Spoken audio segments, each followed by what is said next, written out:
Welcome back to Cyberspace. I'm your host, Leslie Poston. Today we're talking about something small, sometimes silly, yet surprisingly powerful: talismans, lucky charms, and rituals. Whether it's a surgeon who won't step into the operating theater without a particular pin in their pocket, or an athlete who insists on wearing the same socks to every game, humans reach for symbolic objects when the stakes are high. On the surface, it might look irrational. After all, a sock can't make a shot go in, and a necklace can't keep a patient alive. But dig into the psychology and anthropology, and you find something fascinating. Charms and rituals change how our brains handle risk, uncertainty, and stress. They don't alter probability, but they alter us. Today we'll unpack why talismans work, how they calm our bodies and sharpen our focus, when they start to become unhealthy, and why they persist across cultures and into our digital lives. We'll look at the neuroscience of belief, the anthropology of ritual, and the fine line between helpful superstition and harmful compulsion. Humans hate randomness. Our brains are wired to see patterns, to link cause and effect, even when the two are unrelated. Way back in 1890, anthropologist James Frazer called this sympathetic magic. The idea that objects connected in time, space, or resemblance could influence each other. It's why ancient warriors carried battle charms, why sailors wouldn't set sail without specific rituals, or why a rabbit's foot symbolized both fertility and luck. Frazer identified two types of magical thinking: imitative magic, where like produces like, and contagious magic, where things once in contact remain connected. These aren't just historical curiosities. They're cognitive patterns that still shape how we think today. When athletes wear the same socks during a winning streak, they're practicing contagious magic. When someone scratches a lottery ticket faster or in a certain direction for higher numbers, they're engaging in imitative magic, acting as if their action transfers to the outcome. Modern psychology picks up where Frazer left off. Research from the 70s showed that people act as if they can control outcomes even when they objectively can't. When rolling dice, for example, people throw harder when aiming for high numbers, and they throw softer when aiming for low numbers, as if their physical action can bend chance itself. This is called the illusion of control, and it's hardwired into how we think. Talismans grow directly out of that bias. When you touch a charm before a test or a performance, you feel like you've done something to influence the outcome, even when you know intellectually it's symbolic. It's a way of pushing back against chaos. It transforms passive waiting into active participation, even if that participation is purely psychological. From an evolutionary perspective, this pattern seeking wasn't a flaw, it was adaptive. Assuming connections kept our ancestors alive.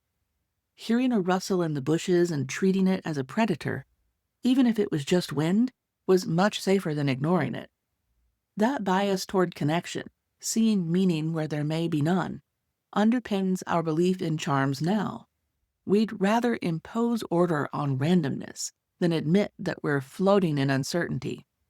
The cost of false positives was minimal, and the cost of missing a real threat was death.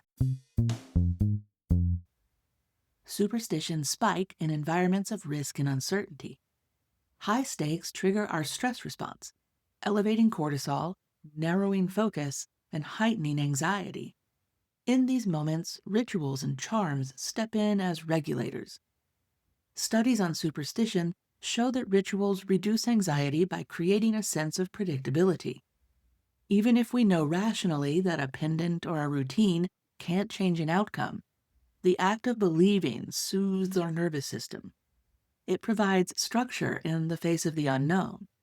When everything feels out of control, controlling something, even a small ritual, restores our sense of agency.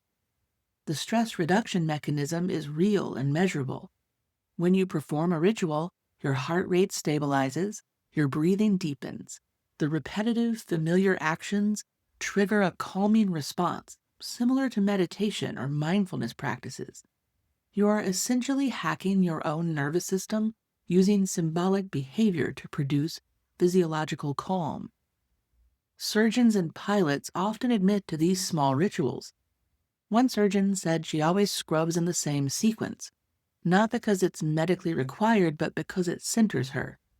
Another surgeon reported carrying the same watch into every operation, checking it at specific intervals as part of his preparation routine.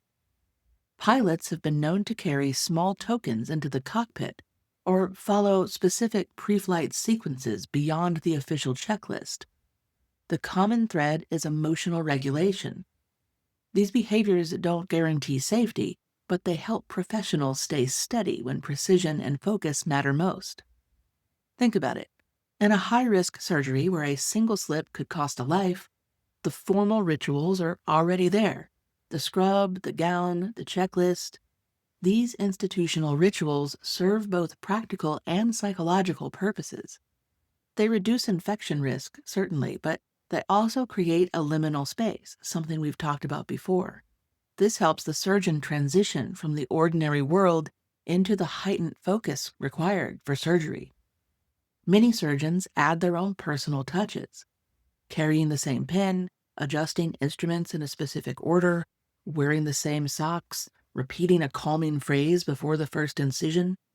Some surgeons won't operate without a specific piece of music or playlist. Others need a moment of silence. These aren't institutional requirements, they're private anchors that help calm the mind and prepare the body. Anthropologists observing medical practice describe these behaviors as personal rituals layered onto institutional ritual. They don't sterilize instruments or mend arteries, but they calm the performer. Like athletes, surgeons are managing not just technical skill, but human anxiety. They're creating psychological scaffolding for high-performance work. Sports psychology gives us some of the clearest evidence. Experiments have shown that when athletes are told a ball is lucky, they perform better. Not because the ball changes physics, but because their confidence shifts. In one study, golfers putting with what they believed was a lucky ball sank significantly more putts than those using a regular ball. The difference wasn't the equipment, it was the belief. Their belief enhanced performance.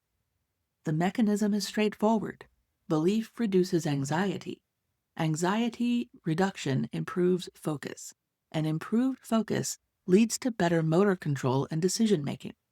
It's a cascade effect where a simple cognitive shift, thinking this ball is lucky, triggers real behavioral changes.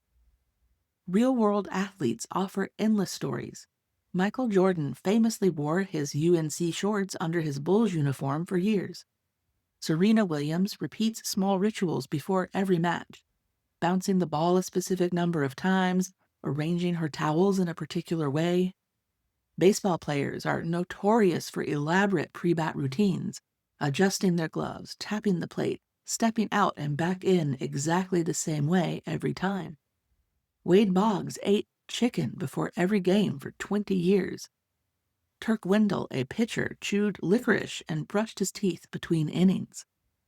At the elite level, where skill is already maximized, the mental edge matters most. When everyone has incredible talent, the differences between winning and losing often come down to who can manage their nerves better. Charms and rituals act like performance enhancers for the mind. They reduce anxiety and focus attention, providing a script to follow when pressure mounts. And it's not just elite athletes. A recent review of sports rituals found that players across all levels use routines, charms, and, quote, don't change the socks habits as ways to cope with anxiety and maintain consistency. Youth athletes, college players, recreational competitors, they all develop small superstitions. It's a shared language of control in a series of unpredictable games.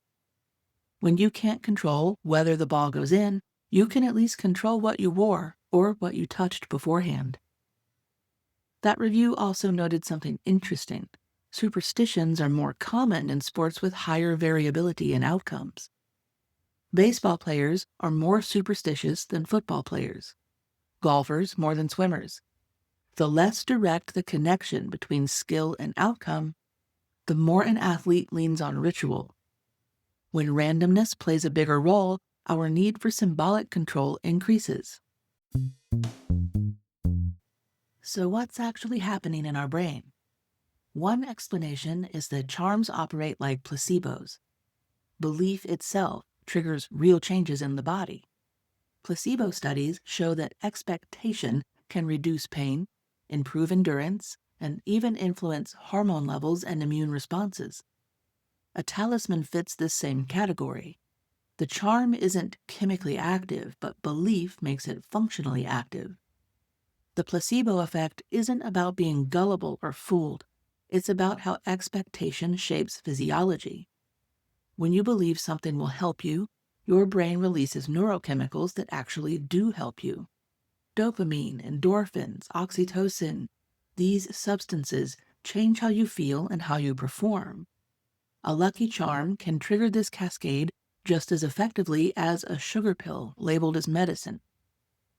There's also something about touch and embodiment. Holding or wearing a charm creates a physical cue. The sensation reinforces belief, and belief reduces stress.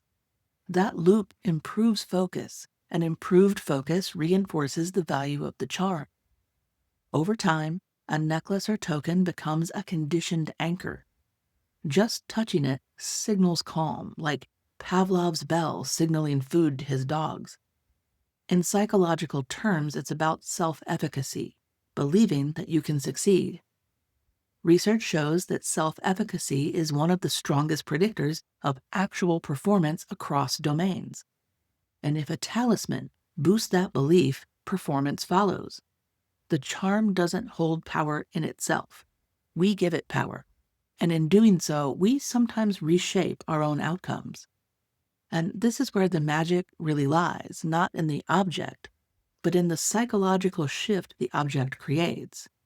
The lucky pen doesn't make your hand steadier. The ritual of touching it before you start calms your nervous system, sharpens your attention, and primes your brain for high performance. That's real, measurable, and why talismans seem to work. There's even evidence that the physical properties of your charms matter. Weight, texture, temperature, these sensory qualities can enhance the charm's effect on your brain. A heavy charm might feel more substantial, more real in its perceived power. A smooth stone you can rub between your fingers provides tactile feedback that reinforces the calming response. The multi-sensory nature of talismans makes them more effective anchors than purely mental affirmation. Across cultures, talismans look different but serve the same function. In Japan, small amulets called omamori are purchased from Shinto shrines and promise protection for travel, exams, health, or safety. Each omamori is specific. There's one for traffic safety, another for academic success, another for safe childbirth. They're typically small silk pouches containing prayers or blessed objects, and they're meant to be carried or displayed but never opened. Catholic traditions use medals of saints. Saint Christopher for travelers, Saint Jude for desperate causes, Saint Anthony for lost things. These medals are blessed by priests, imbuing them with spiritual authority. Wearing one isn't just personal superstition, it's participation in a religious tradition centuries old. Indigenous cultures around the world integrate protective items into daily life and ceremony, carrying both spiritual and communal power. Medicine bags, sacred stones, carved totems, these objects connect individuals to ancestors, to land, to cosmological systems of meaning. They're never just lucky charms. They're repositories of cultural knowledge and spiritual practice. These aren't just personal quirks. They connect individuals to collective traditions, turning private anxiety into shared meaning. Carrying an omamori isn't just about luck on a test. It connects you to a place, A ritual, a priest's blessing, a community. That cultural scaffolding strengthens the psychological effect. You're not just relying on your own belief, you're tapping into generations of accumulated faith. Western lucky socks or four-leaf clovers might seem more secular, more individual, but they follow the same pattern.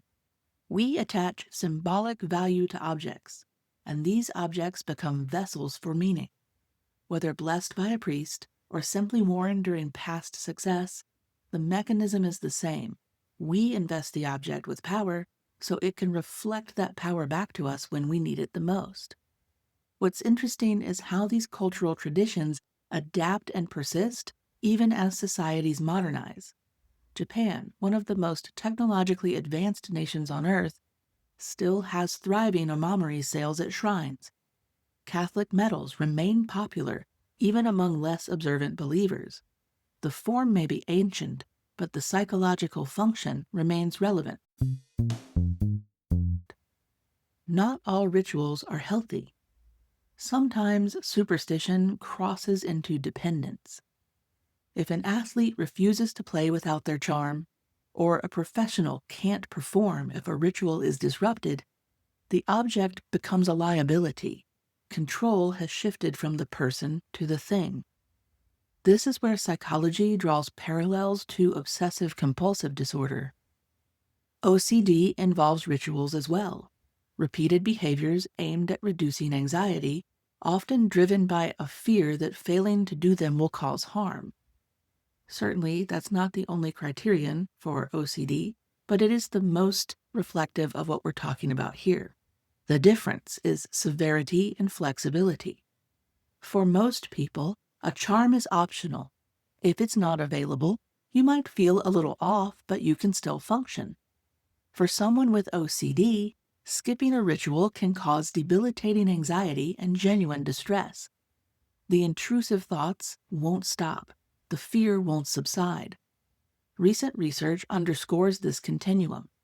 Network analysis of obsessive-compulsive symptoms place superstitious obsessions right alongside compulsive counting and repeating. Studies comparing athletes with healthy rituals to those with clinical OCD symptoms show where the line blurs and where it holds. Some athletes develop ritual dependencies that genuinely interfere with their ability to compete. That's when their coping tool has become a cage. One study examined athletes who met criteria for OCD and found their superstitions were more rigid, more time-consuming, and more distressing than those of non-OCD athletes. A healthy ritual might take 30 seconds and feel reassuring. A compulsive ritual might take 30 minutes and feel mandatory, with overwhelming anxiety if it can't be completed perfectly. There's also the question of magical thinking severity. Some level of magical thinking is normal and even adaptive, but when it becomes pervasive, when you genuinely believe your thoughts can cause harm to others, or when you feel responsible for preventing disasters through ritual, it crosses into pathology. It's a reminder that while charms can help, they can also trap. The healthiest relationship with a talisman is when it supports your confidence without controlling your ability to act. If losing the charm means you can't perform at all, the charm has stopped serving you. You've become dependent on an external crutch rather than using it to build internal resilience. A key question to ask yourself is, does this ritual help me access my own capabilities, or has it become a substitute for them? If the ritual is a bridge to confidence, that's adaptive. If it's become the only source of confidence, that's problematic. Our brains haven't changed, but our environment has. Today's talismans are just as likely to be digital as well as physical. Gamers swear by lucky controllers, specific hardware they won't swap out even when newer versions are available. Some gamers have worn the same shirt or hat to their tournaments for years. Esports players develop pre-match rituals just like traditional athletes. Coders keep the same playlist or wear the same headphones when debugging. Some developers won't start a project without opening specific applications in a specific order or without a particular beverage at hand. There are programmers who claim they can only solve certain types of problems while wearing certain clothes or sitting in certain chairs. Some people choose laptop wallpapers or phone lock screens they refuse to change because they feel it anchors their productivity or their luck. Others have lucky coffee mugs they use only for important work sessions. Digital artists have specific brushes or presets they consider lucky. Writers might have lucky fonts or lucky writing locations. These behaviors mirror the ancient rabbit's foot or saint's medal. The objects differ, but the function is identical, reducing uncertainty, reinforcing confidence, and making the intangible world of chance feel manageable. The tech worker touching their lucky mousepad before a big presentation is doing exactly what the medieval knight did touching a saint's relic before battle. It's fascinating that superstition hasn't faded with technological advancement. If anything, it's adapted and proliferated. We've simply transferred the same psychological needs onto new objects. The medium changes, the mind doesn't. As our lives become more dominated by screens and digital interactions, we find new vessels for the same ancient impulses. In fact, I'm personally curious for how many people AI chatbots and generative AI tools are becoming a new kind of talisman. Some researchers have noted that digital work, precisely because it's less tangible, might actually increase our need for physical anchors.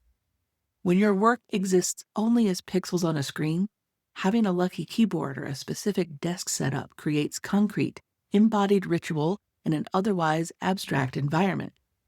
The physical world grounds us when the work world is virtual. When you strip it down, talismans endure because they serve a deep psychological need. They help us face uncertainty, regulate our emotions, and feel anchored in chaotic situations. They work not because they change the external world, but because they change our internal state. And in high-stakes moments, that internal state determines everything. That's why talismans and lucky charms appear across cultures, professions, and centuries. They're not outdated relics of magical thinking. They're tools humans have always used to steady themselves. From ancient warriors carrying protective amulets into battle to modern surgeons slipping a familiar pin into a pocket, the story is the same.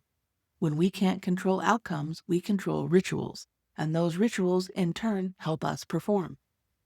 There's a reason every major religion incorporates ritual objects. Prayer beads, crucifixes, prayer wheels, sacred texts. These aren't just symbols.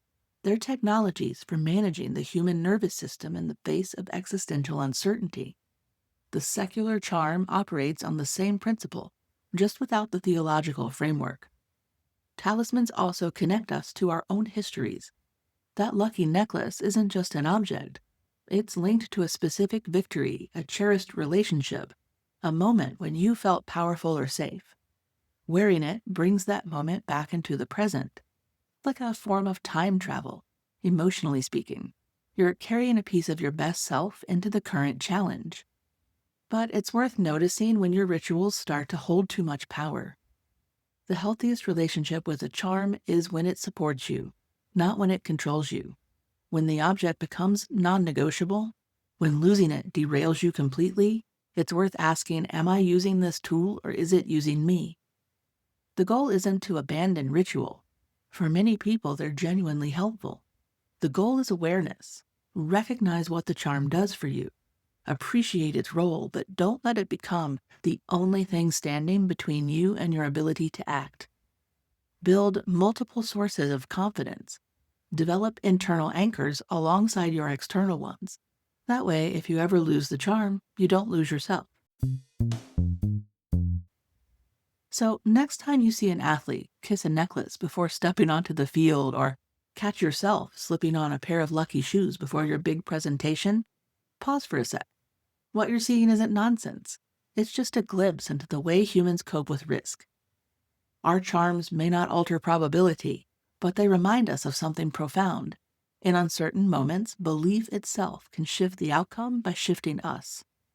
We imbue objects with meaning so we can study ourselves when it matters most. And in that small act, we connect to a tradition thousands of years old.